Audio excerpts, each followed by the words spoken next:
Lección 10. En nuestra décima y sesión final, quiero continuar hablando de la doctrina de la Iglesia. Y luego quiero proceder a hablar de cosas o destino humano que asociamos con que llamamos escatología o últimas cosas de la vida, la perpetua. Amén. Si usted ha estado siguiendo los esbozos que han sido dados a nosotros, en el credo de apóstoles hay un tema particular que no voy a cubrir en esta clase, y esa es la doctrina de salvación. Usualmente, inmediatamente después del debate de la Iglesia, hablamos de la doctrina de salvación, y luego nos movemos hacia el debate de escatología o destino humano. Pero no estaré haciendo esto. Usted encontrará el debate de la salvación en la clase de la teología de santidad, en la cual hablamos de pecado y luego hablamos de salvación en esa clase. Así, en esta última sesión, lo que voy a estar haciendo es terminar nuestro debate de la doctrina de la Iglesia y luego concluiré nuestro curso hablando del destino humano y la vida eterna. Amén. Al final de nuestra última sesión, le echábamos una mirada a una definición básica de la Iglesia, y yo hablé del punto A, que la Iglesia es el cuerpo de Cristo, la comunidad mística de seguidores de Jesucristo, concretamente expresado en la relación con iglesias locales. Ahora quiero hablar de la segunda parte del punto B, a través de cual la gracia salvadora, sustentadora, santificadora de Dios es hecha disponible para el mundo. Una de las cosas que reconocemos es que la Iglesia es el medio primario por el cual la gracia salvadora, sustentadora y santificadora de Dios está hecha disponible al mundo. Ustedes pueden recordar en la sesión primera que hablamos sobre gracia. ¿Qué es la gracia? La gracia es Dios trabajando para nosotros, Dios trabajando en nosotros y Dios trabajando a través de nosotros. Y una de las cosas que siempre hemos afirmado en cristiandad es que estamos completamente bajo la dependencia de la gracia de Dios. Bien, esto nos obliga a hacer la pregunta, ¿cómo trabaja Dios para nosotros, en nosotros y a través de nosotros?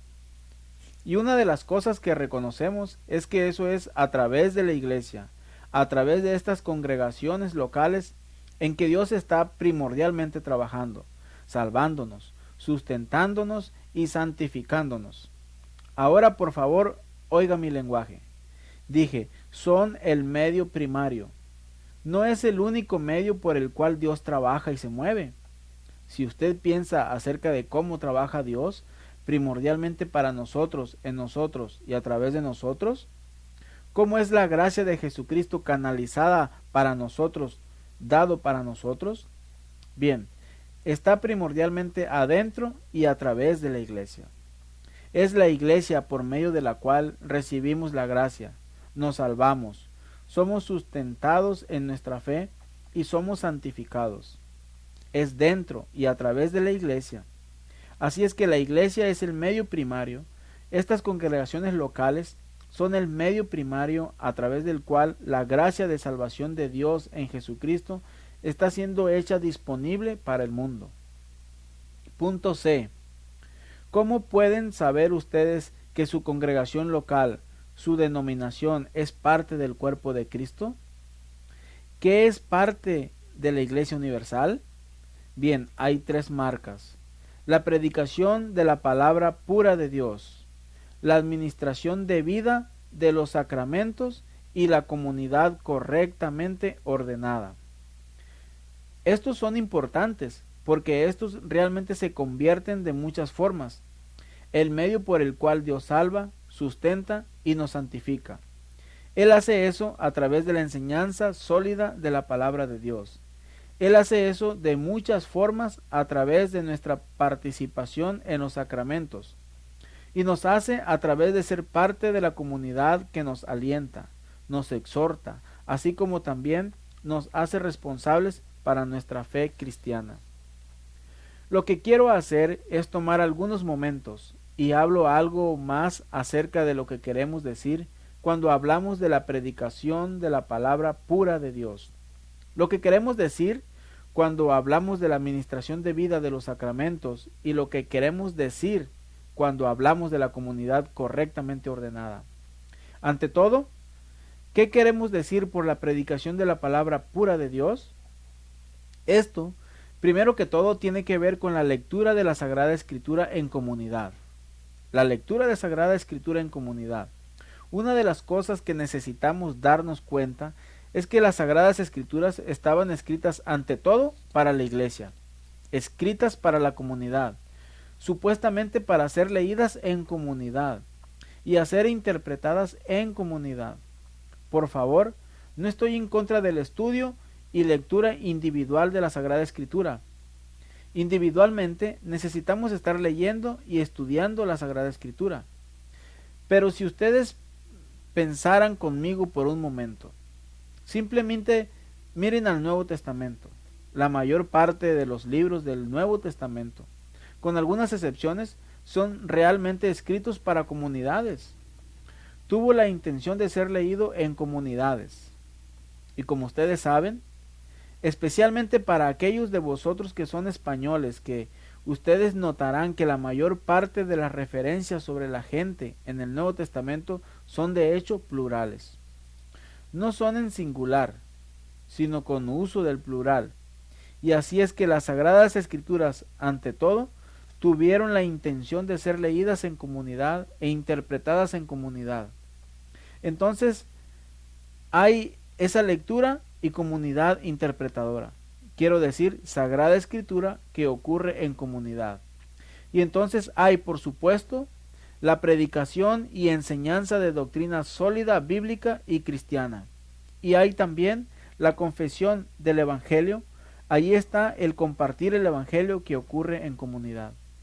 Entonces, históricamente, lo que ha sido asociado con la predicación de la palabra pura de Dios han sido estas tres cosas. La segunda marca de la iglesia. La primera parte es la predicación de la palabra pura de Dios. El segundo es la administración debida de los sacramentos.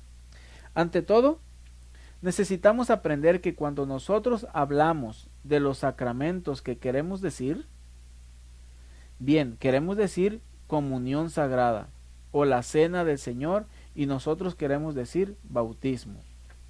¿Qué quiere decir para debidamente administrar estas cosas? Pues bien, las denominaciones diferentes, las diferentes iglesias locales contestan a esta pregunta de administración debida de diferentes maneras. Pero generalmente hay un número de asuntos que son asociados con administración debida. Una de las cosas que está involucrada en cada iglesia y en lo que cada denominación trabaja es ¿quién es el administrador correcto? ¿Quién tiene permiso de administrar comunión sagrada? ¿Quién tiene permiso de bautizar?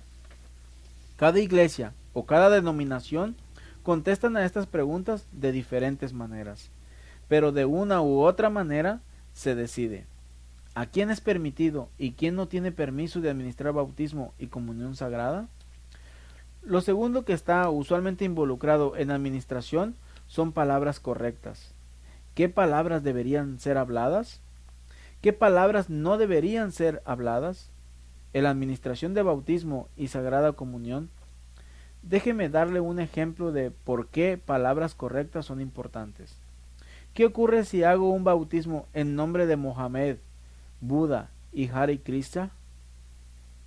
¿Pensarían ustedes que ese sea un bautismo válido? No sería un bautismo válido. ¿Por qué?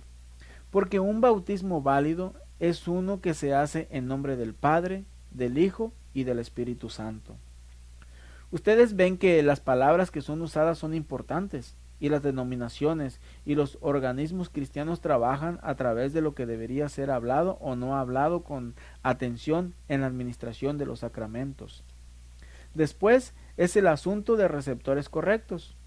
¿Quién tiene permiso de ser bautizado? Algunas denominaciones y cuerpos cristianos bautizan infantes. Otras denominaciones solo bautizan a aquellos que son lo suficientemente viejos para hacer una confesión de fe pública en Cristo. Algunas denominaciones permiten a los niños pequeños venir y tomar sagrada comunión. Otras denominaciones solo permiten personas que han sido bautizadas para comulgar. Entonces, diferencias existen, pero esto involucra administración de vida.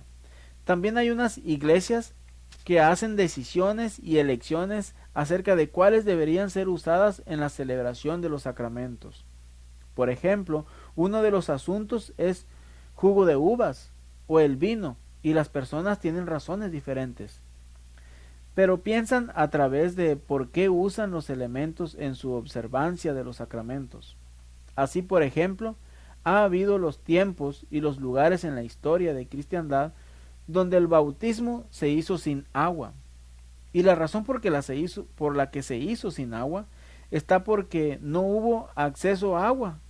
Y entonces, ¿qué era usado? Si fue hecho en el desierto, la arena fue utilizada como una manera de bautismo. O a manera de un chiste, también algunos de los padres desérticos que dijeron, a falta de agua, y algunos con las necesidades de ser bautizados, simplemente escupen a ellos en nombre del Padre, del Hijo y del Espíritu Santo. Simplemente una aplicación de cualquier tipo de agua. Pero de todas formas, hay uno pensante a través de los elementos físicos. Después es la observancia correcta. ¿Cómo debe ser bautizado? Un montón de las iglesias locales y denominaciones piensan, ¿puede ser una persona solo bautizada una vez? ¿Es posible que una persona sea rebautizada? ¿Es posible que una persona sea bautizada múltiples veces? Algunas iglesias dicen que si una persona ha sido bautizada, que no deberían ser bautizadas otra vez. Algunas personas, al pensar acerca de la observancia de la Cena del Señor, algunos lo hacen cada domingo, algunos lo hacen una vez al mes, algunos lo hacen una vez una cuarta parte, algunos grupos lo hacen un par de veces al año, excepto piensa a través de su pensamiento, su teología detrás de eso. Después, el significado correcto. Lo que quiero decir por eso es, cada denominación e iglesia local comienza a pensar detenidamente cuál es el significado, cómo entendemos el bautismo, cómo entendemos comunión sagrada. Las iglesias locales diferentes y las denominaciones diferentes tienen comprensiones diferentes de lo que eso es. Finalmente, la preparación correcta. ¿Cómo debería prepararse una persona para el bautismo? ¿Cómo debería prepararse una persona para la comunión sagrada? Entonces, por ejemplo, algunos se preparan para la comunión sagrada examinando sus corazones y mentes, u orando la oración de Señor en la preparación para la comunión sagrada. Porque ha tomado la iglesia en serio la administración de sacramentos, porque de una u otra manera lo que la iglesia ha reconocido es que estas son muchas formas de hacer las cosas santas de Dios. No deben ser irreverentemente o abusivamente hechas. Entonces, allí se necesita tener alguna clase de administración de vida que se asocie con ellos. Esto no es exhaustivo, pero estos son algunos de los asuntos que otra vez cada iglesia local o la secta piensa para llegar a su comprensión de administración de vida de los sacramentos. Ciertamente no queremos llevar las cosas que Cristo nos ha ordenado a nosotros que hagamos y les faltemos al respeto. No queremos tratarlos ligeramente, así es que queremos tener la seguridad de que se hagan correctamente. Finalmente, allí está la tercera marca de la iglesia, que es la comunidad correctamente ordenada.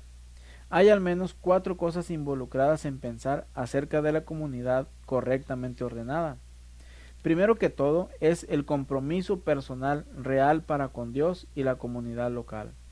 Y eso tiene que ver con asociación de algún modo. En otras palabras, para hacer posible que una iglesia sea correctamente ordenada, hay compromisos reales que las personas que son parte de una iglesia local hacen uno para otro y los toman en serio. Seriamente se comprometen con Dios y ellos seriamente se comprometen a la congregación local. También la comunidad correctamente ordenada guarda relación con cómo esa iglesia local y esa denominación se organizan para el ejercicio de autoridad y responsabilidad en la iglesia local. Las denominaciones diferentes, las iglesias diferentes se organizan ellos mismos diferentemente, pero lo hacen de algún modo con el propósito de que la responsabilidad y la autoridad pueden ser ejercitadas en la congregación local. Y luego, usualmente como una parte de la comunidad correctamente ordenada, es alguna clase de relación formal de una congregación local con el cuerpo más grande de Cristo.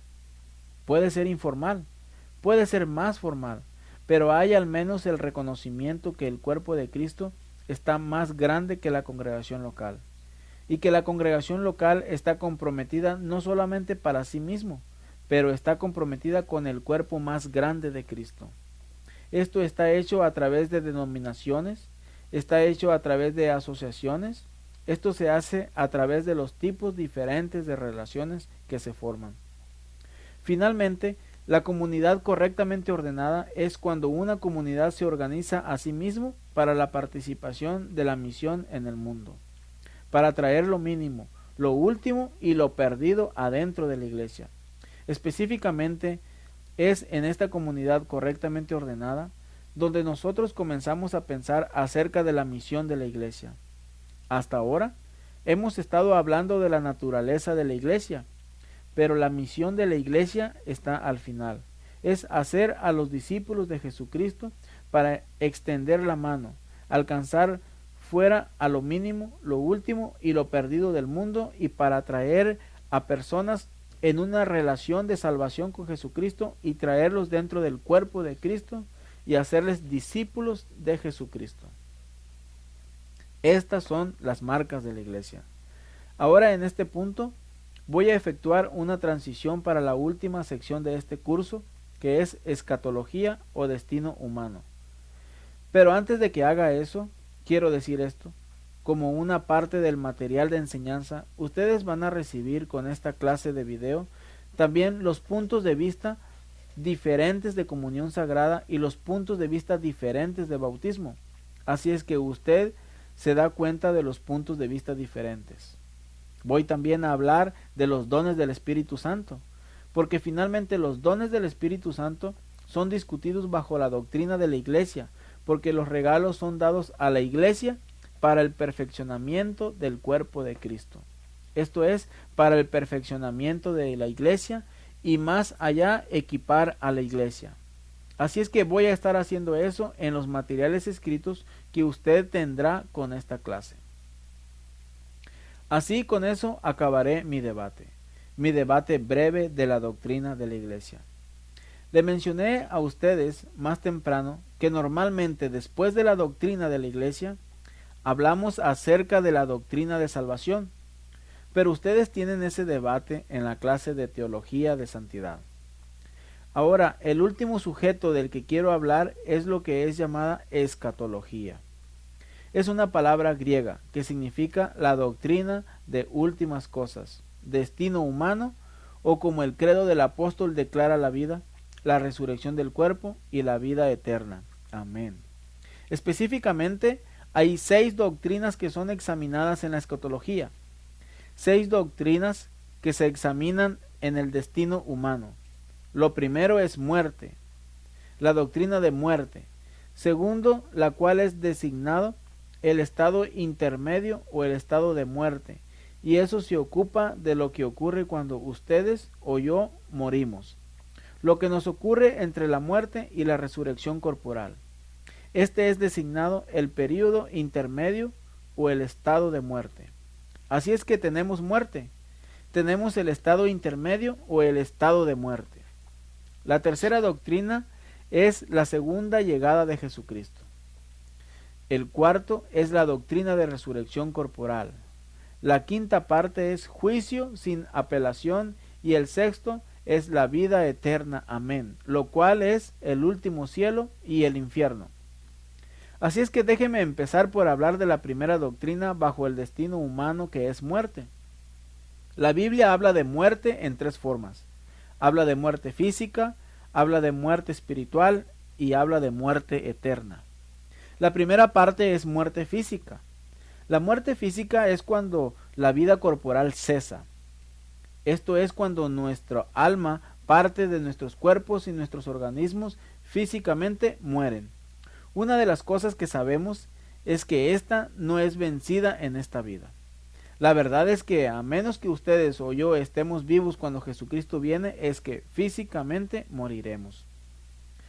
El segundo tipo de muerte del que las Sagradas Escrituras hablan es muerte espiritual. Este es lo que sucedió para Adán y Eva cuando pecaron. La verdad es que cuando ustedes y yo somos traídos en esta vida, que estamos espiritualmente muertos, muertos para Dios y totalmente en el pecado. Esta es la razón por la que usted y yo debemos renacer.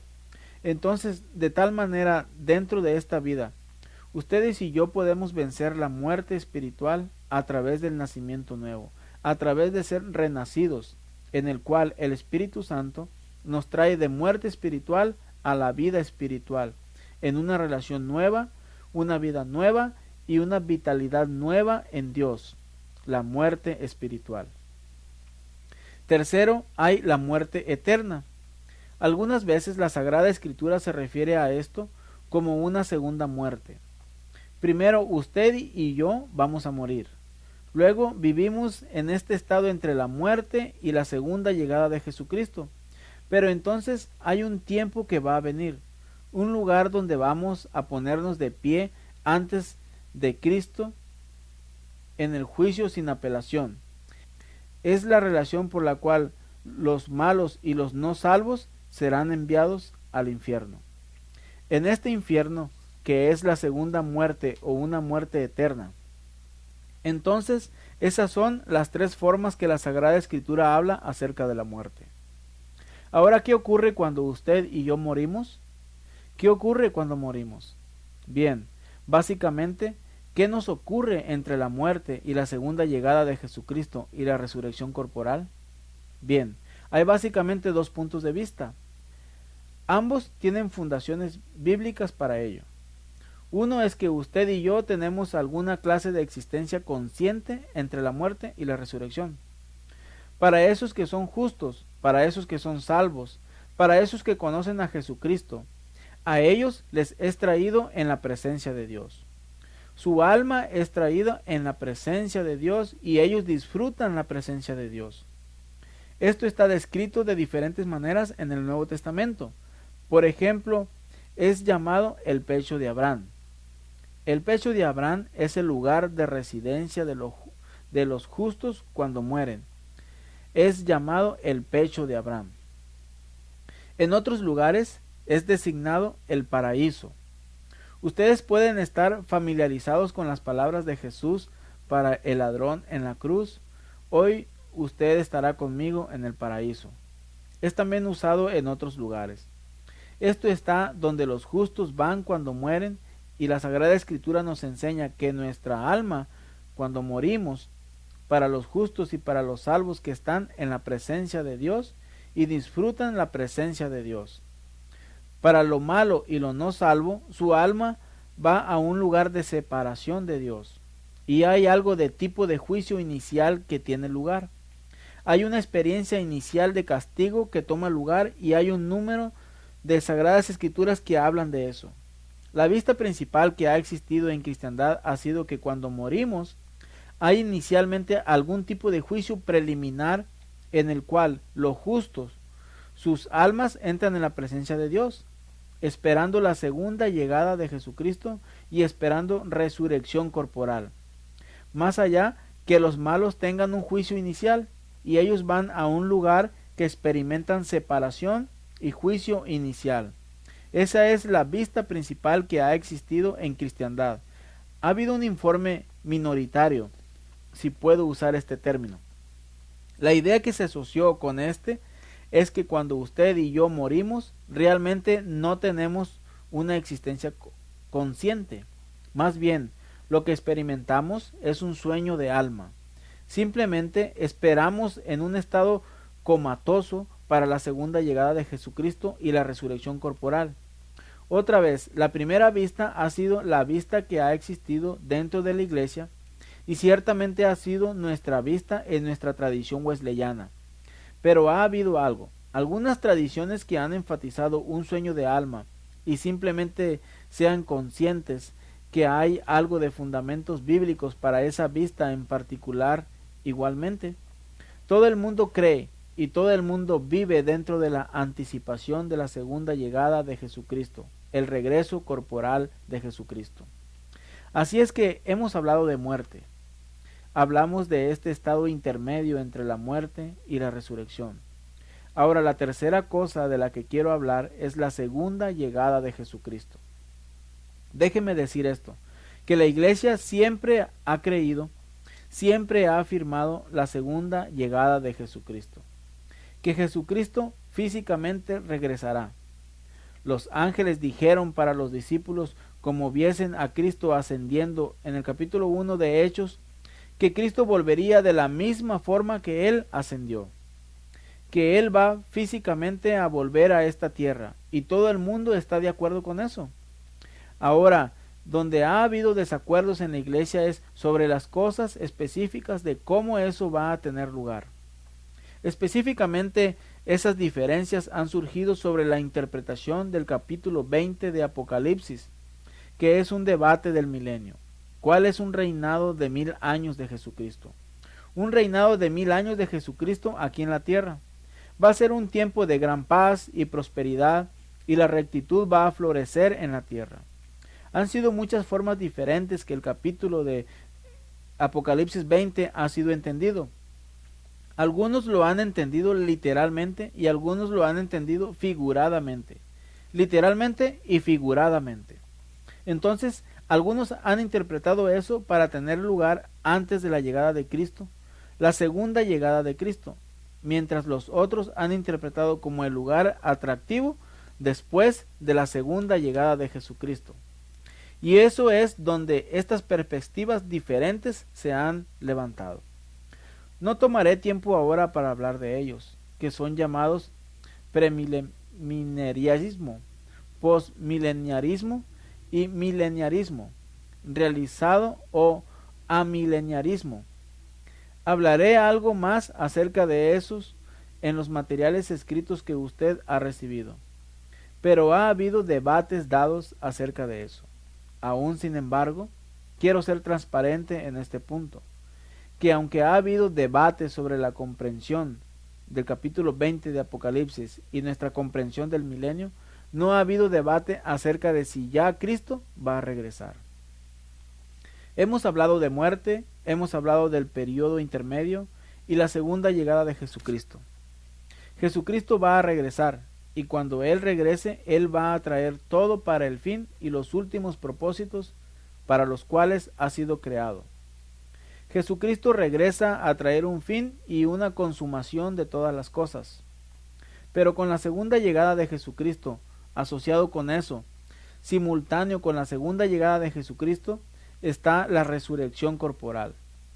Una de las cosas que reconocemos es que cada ser humano va a participar de la resurrección corporal de Jesucristo. Los justos y los salvos van a ser resucitados. También los malos van a ser resucitados corporalmente igualmente. Entonces, todos esos que han muerto en la segunda llegada de Jesucristo van a ser resucitados corporalmente, los justos y los malos. Una de las cosas que vemos como la parte de la resurrección corporal es cómo será la forma de resucitado. Nuestro único ejemplo, modelo del que ya hemos hablado, es el cuerpo resucitado de Jesucristo. Nuestros cuerpos en cierta forma se parecerán al cuerpo resucitado de Jesucristo.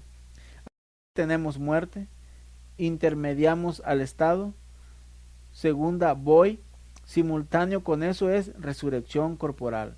Y luego después de la resurrección corporal, allí será el juicio sin apelación, el juicio sin apelación de Dios. Les mencioné a ustedes más temprano que hay algún tipo de juicio inicial que toma lugar cuando morimos. Pero después de la resurrección corporal, nos haremos presentes delante de Dios en el juicio sin apelación. La Sagrada Escritura habla acerca de diversos modos acerca de quién juzga. Por ejemplo, hay una referencia para la Trinidad en el juicio sin apelación.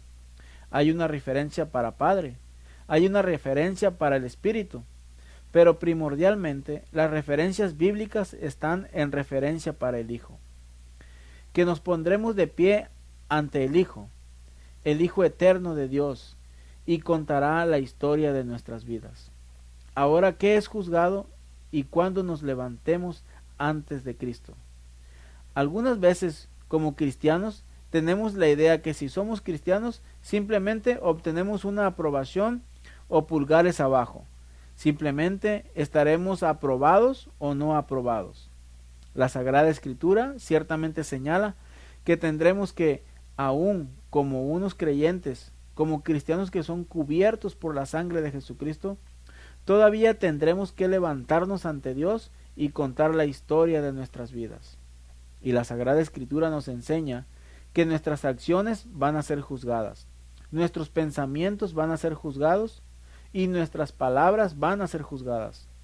Así que, aunque estamos cubiertos por la sangre de Cristo, nuestros pecados son perdonados y tenemos confianza antes de Dios, que todavía vamos a tener que darle cuenta a Dios por nuestras acciones, nuestros pensamientos y nuestras palabras. Habrá un veredicto dado por Dios. Vemos esto en las ovejas y las cabras. Algunos irán a la derecha, las ovejas, y las cabras irán a la izquierda. El idioma de izquierda y derecha, bendito y maldecido, es el juicio, que está dado en el juicio sin apelación. Una de las cosas que la Sagrada Escritura nos enseña está en que una cierta cantidad en el juicio sin apelación va a ser juzgada más estrictamente que las otras. Por ejemplo, la Sagrada Escritura es clara que los pastores y maestros y líderes, esos que han recibido más, van a ser juzgados más estrictamente que otros. Así, después del juicio sin apelación, entramos en la vida eterna. Amén. Y lo que ocurre en la vida eterna, amén, está allí. La redención y la perfección de toda creación. La vida eterna. Amén. No se trata de Dios completamente haciendo fuera el orden creado, pero el orden creado será transformado, será completamente redimido, será perfeccionado. Será traído para los últimos propósitos de Dios. Así todo el orden creado será perfeccionado. Ustedes y yo, como seres humanos, seremos perfeccionados, cuerpo, alma y espíritu. Y todo esto para decir que al fin el cielo es un lugar físico. El cielo es un lugar físico. El cielo seremos nosotros y todo el orden creado traerá completamente en la vida y el amor de Dios. Ustedes y yo, como seres humanos, estaremos completamente en la imagen y la semejanza de Dios. No seremos Dios, pero nosotros seremos completamente como Dios y completamente participaremos de la vida y el amor que existe entre el Padre, Hijo y el Espíritu Santo. Eso también quiere decir que el infierno es un lugar físico igualmente. Esto está donde lo malo y no salvo sufrirán alineación y separación de Dios para toda la eternidad. Esta, en resumidas cuentas, es una visión general de esos asuntos asociados con destino humano. Y con esto venimos a un fin de nuestro curso en la doctrina cristiana básica. Oro, bendiciones más ricas de Dios en ustedes, y que Dios pudiera usar esto para establecerles más su fe cristiana y usarlo como un medio de transformarles y equipándoles más para el ministerio en el cuerpo de Cristo. Amén.